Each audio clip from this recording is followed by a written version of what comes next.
اللہ نے صاحب استطاعت کیا بندے کو، صاحب نصاب بنایا بندے کو اللہ تعالیٰ نے ہر نعمت سے نوازا ہوا ہے۔ اب بندہ کہے جو میرے تو اتنے پیسے لگ جائیں گے، تو اللہ فرماتا ہے یہ تو سوچتا ہے کہ میرے اتنے پیسے لگ جائیں گے؟ تو کیا سوچتا ہے کہ جو جانور تو خریدے گا اس جانور کا گوشت میں کھاؤں گا؟ فرمایا نہیں، میں تو کھانے سے پاک ہوں۔ کیا سوچتا ہے اس جانور کے خون کی مجھے ضرورت ہے؟ فرمایا مجھے اس کے خون کی ضرورت نہیں ہے۔ یا اللہ پھر فرمایا وَلَٰكِن يَنَالُهُ التَّقْوَىٰ مِنْكُمْ، دیکھنا یہی چاہتا ہوں کہ تجھے مال و زر میں نے عطا کیا، تجھے دولت میں نے عطا کی، زمین جائیداد میں نے عطا کی، سونا چاندی کا مالک تجھے میں نے بنایا۔ اب دیکھنا یہ چاہتا ہوں کہ میں نے جو تجھے اتنا مال عطا فرمایا ہے، میرے دیے ہوئے مال میں سے میرے راستے پہ کس حد تک تو خرچ کرتا ہے، بس دیکھنا یہ چاہتا ہوں۔ اللہ اکبر۔ قرآن فرماتا ہے نا وَمِمَّا رَزَقْنَاهُمْ يُنْفِقُونَ، اللہ فرماتا ہے اہل ایمان جو ہے نا، ایمان والے جو لوگ ہیں، ان کی علامات میں سے ایک علامت یہ بھی ہے، ان کی نشانیوں میں سے ایک نشانی یہ بھی ہے کہ اہل ایمان میرے دیے ہوئے رزق میں سے میرے ہی راستے پہ خرچ کرتے ہیں۔ گویا قربانی کرنا یہ اللہ تعالیٰ کی رضا کے لیے عمل ہے۔ اللہ تعالیٰ کو تو ہمارے گوشت اور خون کی بالکل ضرورت نہیں، بس اللہ دیکھنا چاہتا ہے کہ اس میں میری محبت کتنی ہے۔ اللہ اکبر۔ اگر اس عمل میں، قربانی کے عمل میں ریاکاری آ گئی، بھی میں جانور اچھا خریدوں تاکہ لوگ دیکھیں اور دیکھ کے کہیں کہ یار بڑا مالدار بندہ ہے جس نے اتنا اچھا جانور، اتنا مہنگا جانور خریدا، اب اس میں ریاکاری ہے، یہ دکھاوا آ جائے گا۔ جانور اچھا خریدنا چاہیے لیکن نیت فقط یہ ہونی چاہیے کہ بس مالک جو تو نے مجھے دیا ہے نا، اسی مال میں سے، اسی دولت میں سے، اسی رزق میں سے میں نے تیری رضا کے لیے یہ خریدا ہے، اگر تو قبول فرما لے تو میرے لیے یہ بڑے شرف کی بات ہے، میرے لیے بڑی سعادت کی بات ہے۔ اللہ اکبر۔ جانور میں کسی طرح کا کوئی عیب نہ ہو، یہ مستحب عمل ہے، کسی طرح کا کوئی عیب نہ ہو، یعنی اس کے کان، اس کی آنکھیں، اس کے پاؤں بالکل درست ہونے چاہیے۔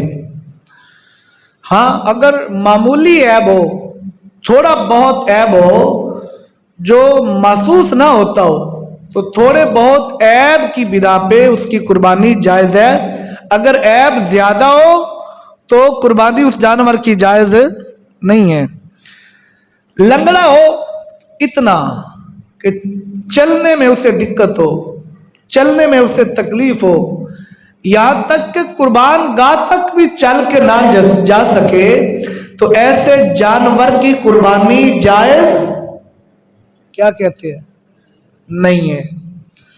کمزوری اتنی ہو جانور میں کہ کمزوری کی وجہ سے کھڑا بھی نہ ہو سکے، تو ایسے جانور کی قربانی نہیں جائز۔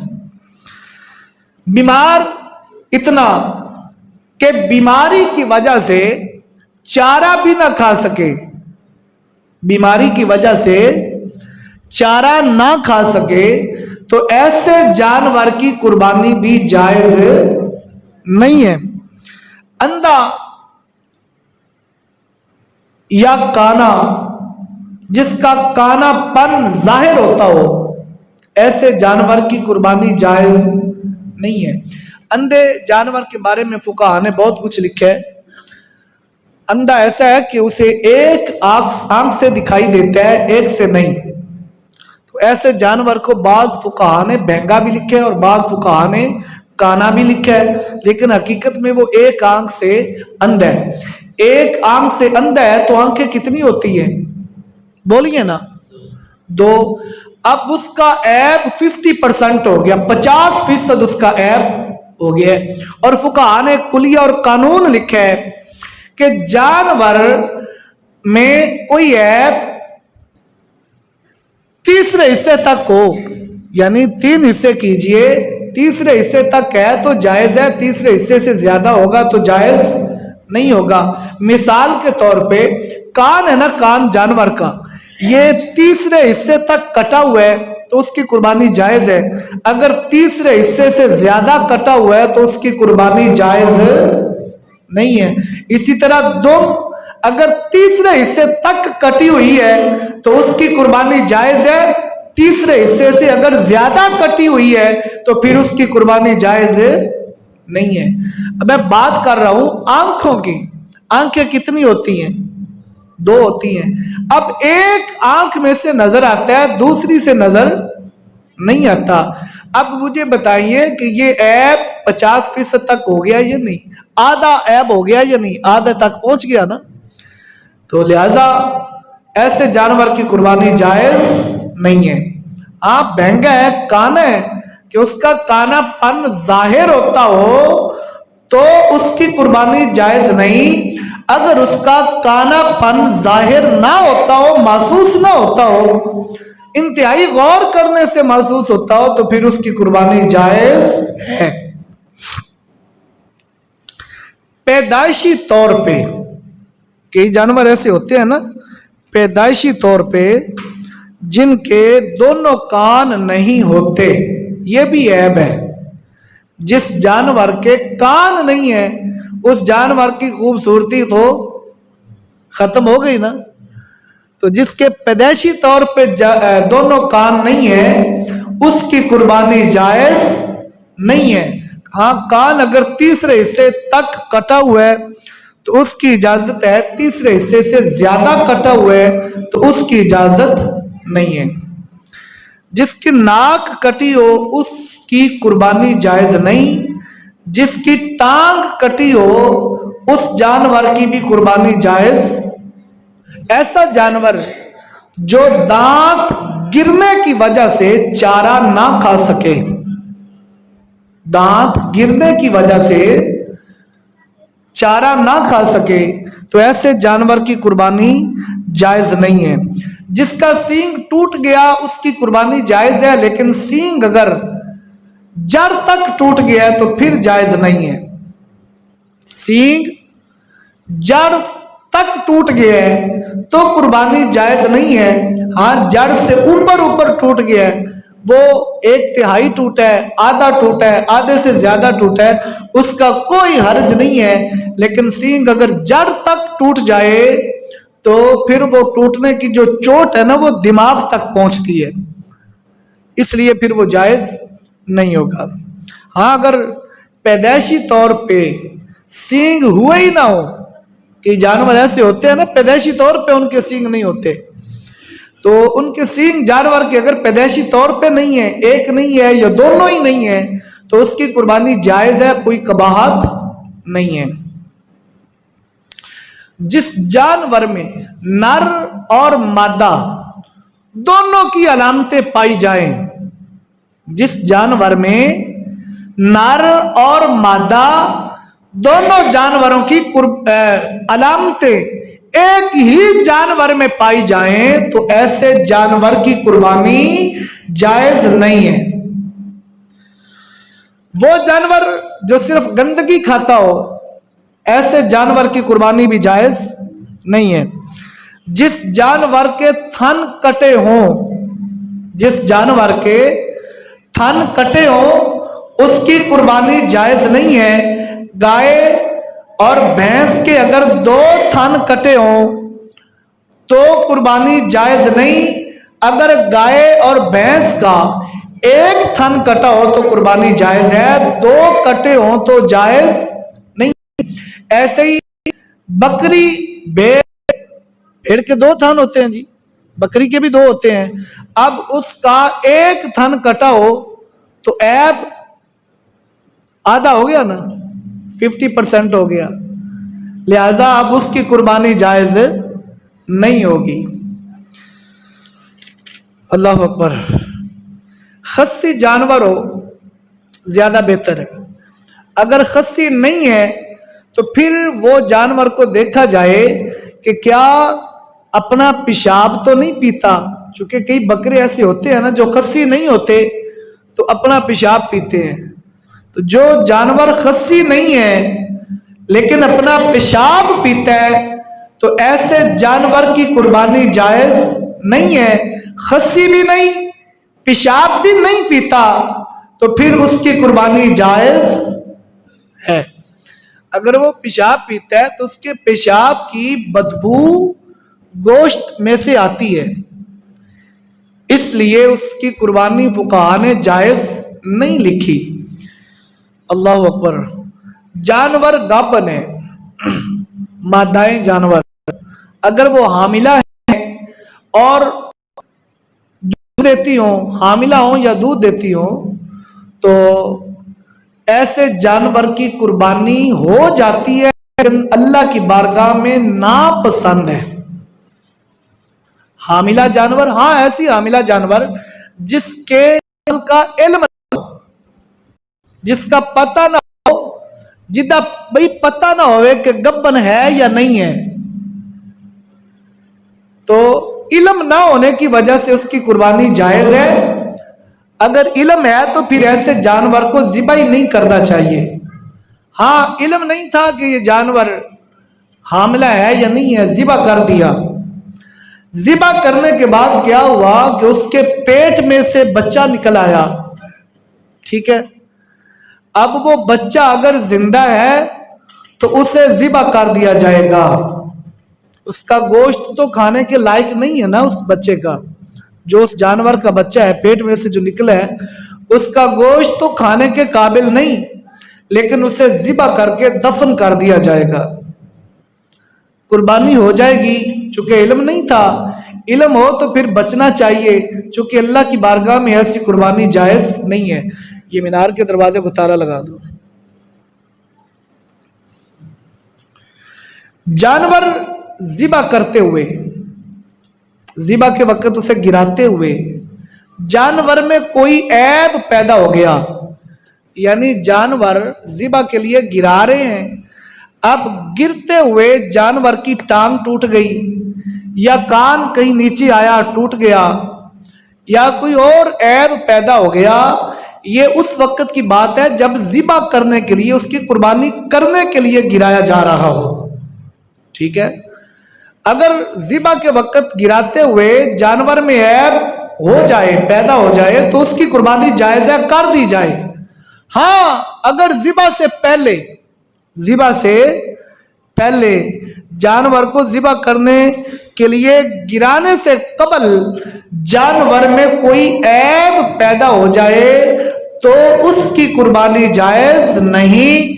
اگر پہلے عیب نہیں تھا، گراتے ہوئے عیب پیدا ہو گیا تو اب قربانی ہو جائے گی.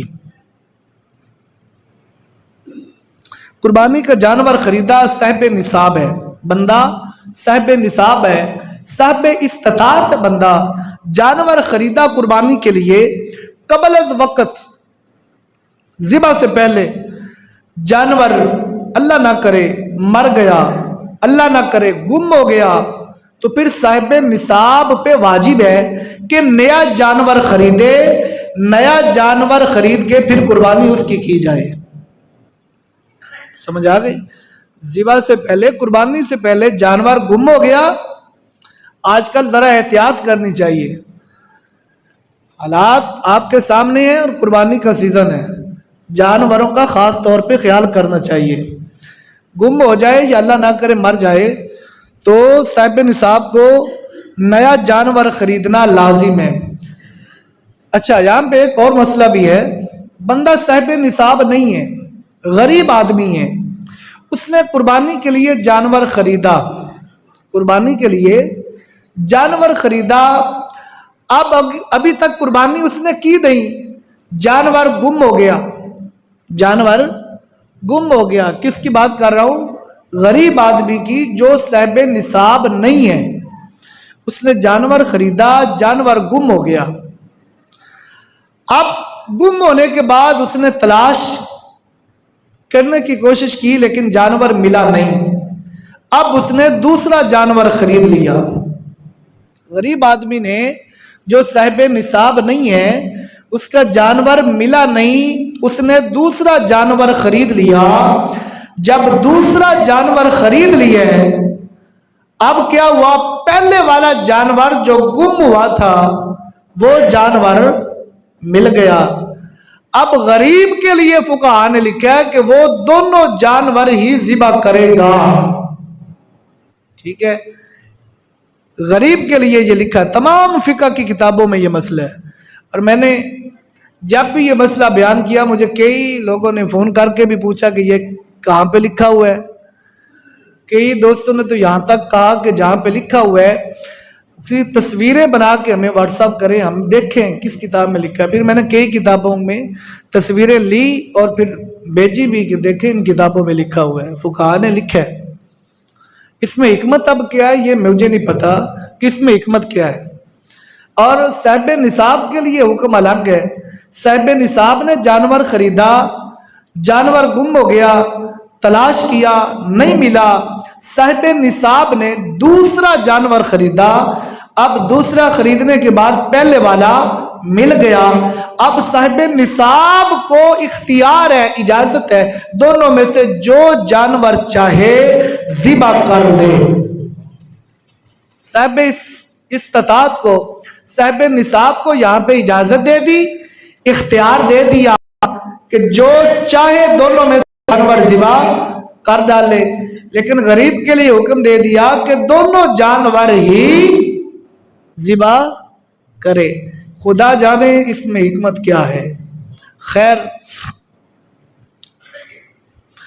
جانور کو ذبح کرنے سے پہلے، قربانی کا جانور ذبح کرنے سے پہلے اس سے کسی قسم کا نفع لینا جائز نہیں۔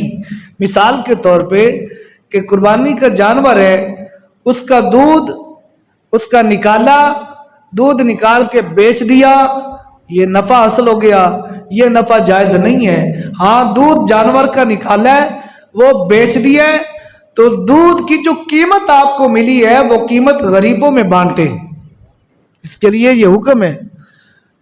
اس طرح جانور کی اون اگر اتار لی گئی تو وہ بیچی، اس کی جو قیمت ملی وہ بھی آپ استعمال نہیں کر سکتے، وہ قیمت بھی آپ غریبوں میں تقسیم کر دیں گے۔ اسی طرح یہ ایک مسئلہ اور بھی ہے کہ ایک بندے نے جانور قربانی کا خریدا، جتنے کا بھی خرید لیا، بڑا جانور جس میں 7 حصہ دار ہوتے ہیں، اس کی قیمت طے ہو گئی جی، مثال کے طور پہ 70,000 روپیہ، جانور 70,000 میں فائنل ہو گیا۔ اب اس میں 7 آدمی حصہ دار ہیں، شراکت دار ہیں، کتنے؟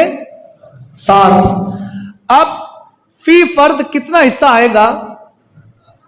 بولیے 10,000۔ 10,000 میں آپ لوگوں نے حصہ ڈال دیا، بیانہ دے دیا یا ساری قیمت ادا کر دی۔ اب جو جانور کا مالک ہے نا، اسے کہیں اور سے اسی جانور کا 1,00,000 روپیہ مل رہا ہے۔ یہ مسئلہ ذہن نشین کر لیں تاکہ کسی کی قربانی ضائع نہ ہو۔ 70,000 فائنل ہو گیا اور کئی حصہ داروں نے ساری قیمت دے دی، کئی حصہ داروں نے بیانہ دے دیا، یا بات طے ہوگی بھی میں تجھے پیسے دے دوں گا، آج دے دوں گا، کل دوں، فلاں تاریخ کو دے دوں گا، قربانی سے پہلے پہلے ادا کر دوں گا۔ لیکن اب مالک کو اسی جانور میں سے پرافٹ مل رہی ہے، 70 سے زیادہ قیمت میں کوئی اور خریدنا چاہ رہا ہے۔ اب وہ بندہ اگر یہ حصہ داروں کو نظر انداز کرے اور جدھر سے پرافٹ مل رہی ہے اس جانور میں سے جس جانور کی قیمت طے ہونے کے بعد بیانہ وصول کر چکا ہے، بیانہ وصول کر چکا ہے یا حصے کے پیسے وصول کر چکا ہے، وہ جانور اگر آگے بیچے گا، آگے سیل کرے گا، تو یاد رکھیے وہ مالک جانور کا گناہگار بھی ہوگا اور اس کی وجہ سے دوسرے لوگوں کی قربانیاں بھی ضائع ہو جائیں گی۔ سمجھ آ گئی اس مسئلے کی؟ پہلے اس بات کو مد نظر رکھا جائے کہ مجھے یہ جانور میں جو 70,000 میں حصے ڈلوا رہا ہوں، تو یہ میں جو قیمت طے کر چکا ہوں جس جانور کی، یہ اتنے میں ہی اب رہے گا۔ اب اگر اسے پرافٹ چاہیے تو کیا کرے؟ کوئی اور جانور خریدے، خرید کے ابھی اس میں کوئی شراکت دار شامل نہیں ہوئے، حصہ دار شامل نہیں ہوئے، اب اس کو اس کی مرضی جتنی پرافٹ اسے اصولی طور پہ ملتی ہے اتنی پرافٹ میں بیچ دے۔ تجارت میں ممانعت نہیں ہے، تجارت اسلام منع نہیں کرتا تجارت سے۔ اب دیکھیے کہ جس بندے سے 10,000 روپیہ حصے کا وصول کر لی ہے، یہ بات میری محسوس نہیں کرنی، یہ بات محسوس نہیں کرنی، دل پہ نہیں لینی، اسے ذہن میں رکھنا ہے۔ وعلیکم السلام۔ اب اس نے حصہ داروں سے پیسے لے لیے، بات طے ہو گئی، بیانہ ہو گیا، اب وہی جانور اگر آگے بیچ دے گا، مجھے بتائیے کہ جو حصہ دار ہے ان کے ساتھ دھوکہ ہوا ہے یا نہیں ہوا؟ دھوکہ ہوا ہے نا۔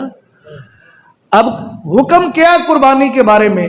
فَصَلِّ لِرَبِّكَ وَانْحَرْ، بھائی نماز پڑھو تو اللہ کی رضا کے لیے، قربانی کرو تو اللہ کی رضا کے لیے۔ جہاں پہ دھوکہ آ جائے مجھے بتائیے وہاں پہ اللہ کی رضا ہے؟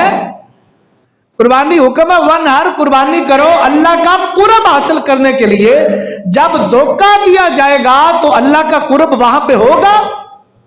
قرآن تو فرماتا ہے لَن يَنَالَ اللَّهَ لُحُومُهَا وَلَا دِمَاؤُهَا وَلَٰكِن يَنَالُهُ التَّقْوَىٰ مِنكُمْ، اللہ فرماتا ہے نہ تمہاری قربانیوں کا گوشت میری ذات تک پہنچتا ہے، نہ تمہاری قربانیوں کا خون میری ذات تک پہنچتا ہے، وَلَٰكِن يَنَالُهُ التَّقْوَىٰ مِنكُمْ، بس تمہارے اندر جو میری محبت ہے نا وہ محبت ہی میری ذات تک پہنچتی ہے۔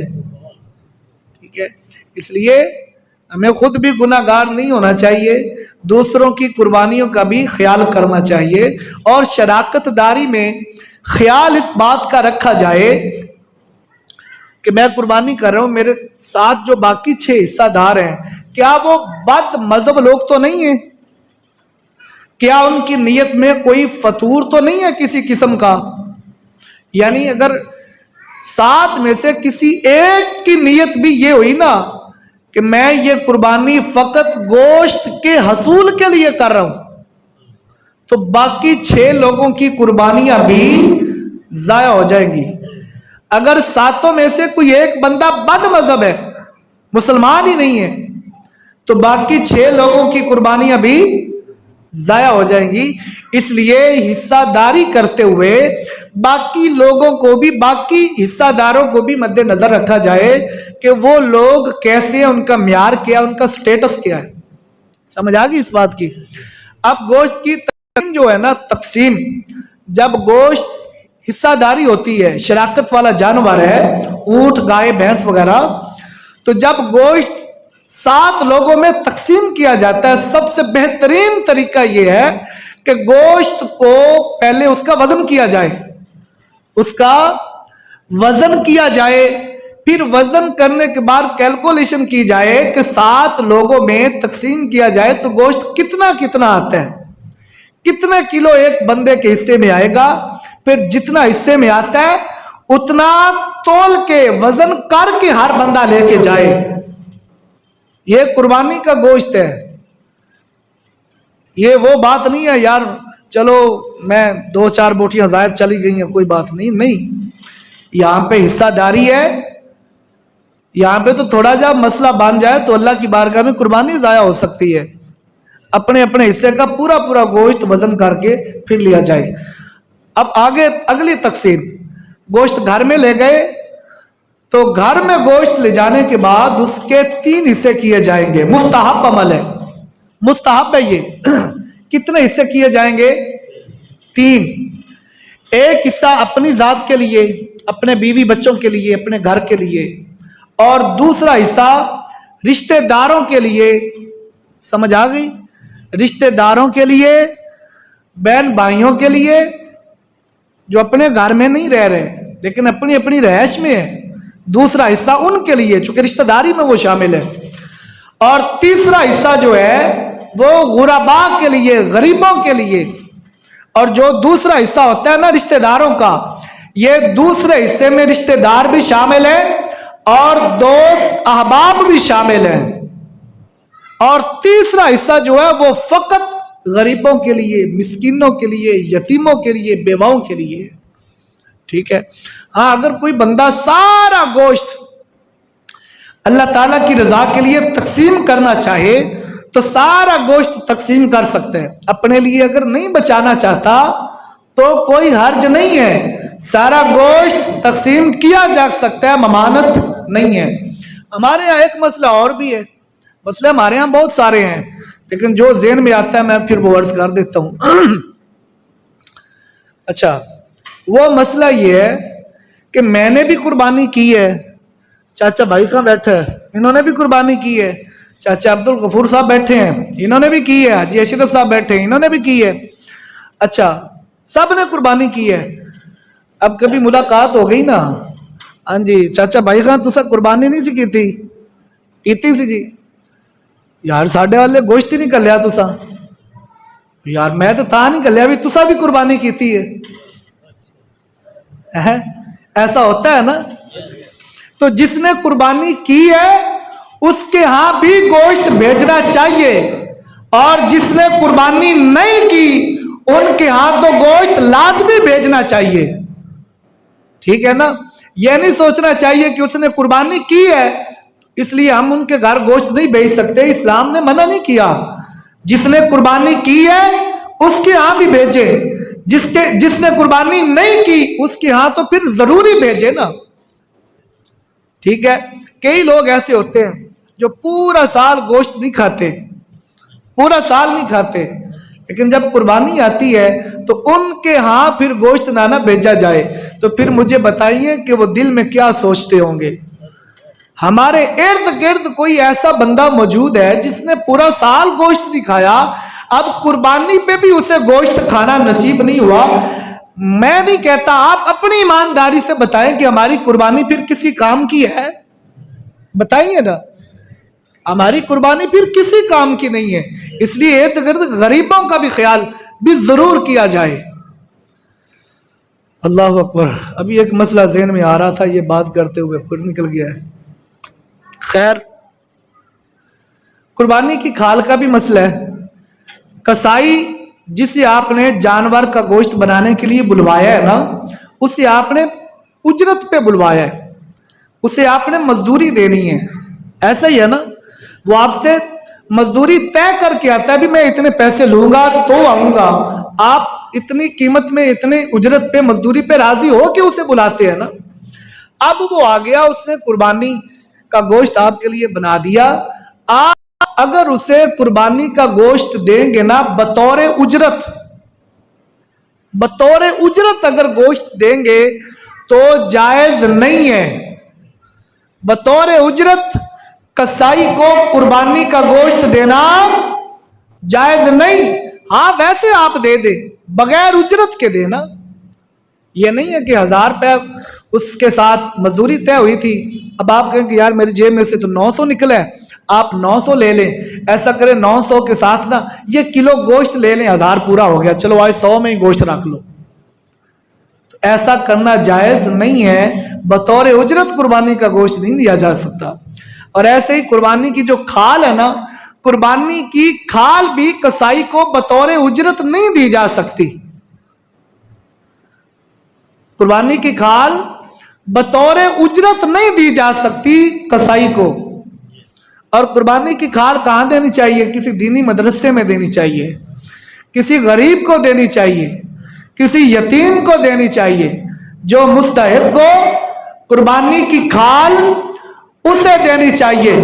اور یہ مسئلہ بھی ذہن نشین رکھیں، امام مسجد جو مسجد میں رہ کے اذان پڑھ رہا ہے، نماز آپ کو پڑھا رہا ہے، آپ کے بچوں کو قرآن کی تعلیم دے رہا ہے، آپ کی ہر خوشی غمی میں شامل ہو رہا ہے. یہ بات یاد رکھیں، امام مسجد کو بطور اجرت، یہ ہمیں نمازیں پڑھاتا ہے اس لیے ہم قربانی کی کھال دے رہے ہیں، بطور اجرت قربانی کی کھال امام مسجد کو دینا جائز نہیں ہے. سمجھ آ گئی ہے؟ بطور اجرت دینا جائز نہیں ہے، بغیر اجرت کے. اس لیے نہیں کہ یہ ہمیں نماز پڑھاتے ہیں، ہماری مسجد کی خدمت کرتے ہیں، نہیں. یہ جی آپ امام صاحب ہیں، ہم بطور ہدیہ، ہم بطور تحفہ آپ کو دے رہے ہیں، یہ جائز ہے. بطور اجرت کھال دینا جائز نہیں ہے. ٹھیک ہے، یہ یہاں تک میں نے کچھ مسائل آج عرض کیے. تو جی جی کچھ لوگ ایسے بھی تیسرا حصہ ہے نا وہ بیٹیاں نو یا اپنی بہنوں دے دے سن کے طور پکا ہونا کیتا ہے. یہ دیاں بہنوں کا یہ حصہ ہے تیسرا، یہ ان دے وچ کسے دا کوئی جی حصہ نہیں. ویسے توجہ جی میں عرض کر دیتا ہوں، آپ نے توجہ اس طرف دلا دی ہے تو میں عرض کر دیتا ہوں. آپ کی یہ بات کرنے سے میرے ذہن میں ایک اور مسئلہ بھی آ گیا، وہ بھی ضروری مسئلہ ہے. یہ دو مسئلے ویسے مجھے پتا ہے کہ جمعے کا ٹائم ہو گیا ہے، لیکن پتہ نہیں اگلے جمعے تک زندگی وفا کرے نہ کریے، دو مسئلے سماعت فرما لیں. نمبر ایک کہ ابھی مجھے بتایا جا رہا ہے کہ جو تیسرا حصہ ہوتا ہے نا گوشت کا، وہ اپنی بہنوں کے لیے، بیٹیوں کے لیے یہ فائنل کر دیتے ہیں کہ یہ ہے ہی ان کا. میں نے بتایا کہ گوشت کے 3 حصے ہیں، ایک اپنے لیے، اپنے گھر کے لیے، اور دوسرا اپنے رشتہ داروں کے لیے. مجھے بتائیے کہ جو آپ کی بیٹی ہے وہ اپنے گھر والی ہے، کیا وہ آپ کی رشتہ دار نہیں ہے؟ بتائیے. بہن اپنے گھر والی ہے، آپ کی رشتہ دار نہیں ہے. تو دوسرا حصہ جو ہے یہ رشتہ داروں کے لیے ہے، اور جو تیسرا حصہ ہے یہ تیسرا حصہ فقط غربا کے لیے ہے، یتیموں کے لیے، مسکینوں کے لیے ہے، یہ بیواؤں کے لیے ہے. جن کا حق ہے ان کا حق ان کے گھر جا کے بھی پہنچانا چاہیے. ٹھیک ہے جی.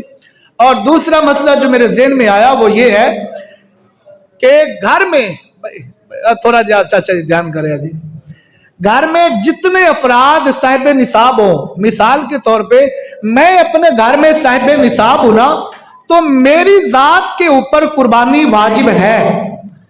میرے علاوہ میرے گھر میں اگر میری بیوی بھی صاحب نصاب ہے تو میری بیوی پر بھی قربانی واجب ہے.